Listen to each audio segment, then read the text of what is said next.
Hello guys, तो मैं आज आपको बताने जा रहा हूँ काइनमास्टर से टेम्पलेट कैसे बनाए। तो आपको पहले लेना है 6 to 9 को। अब मीडिया वाले ऑप्शन में जाना है, अपनी एक वीडियो को ले लेना है टेम्पलेट वाला। बाद में अपना एक फ़ोटो ले लेना है। इसको फुल स्क्रीन में नहीं करना है, इसको बस कॉपी तो इसमें फुल कर देना है। यहाँ पे ऐसे नहीं आएगा, इसको ओके करना है, क्लिक वाला क्लिक करना है, इसको फुल कर देना है।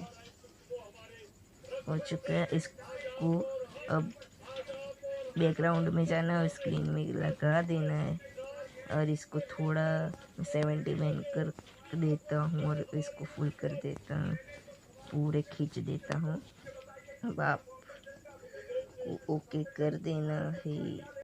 किसी को सपना लगे तू, किसी को बहती हवा, किसी को बस बातों में करे पल में या वहाँ, किसी के सौ झूठ सुन ले, किसी का सच भी गुनाह, किसी के बस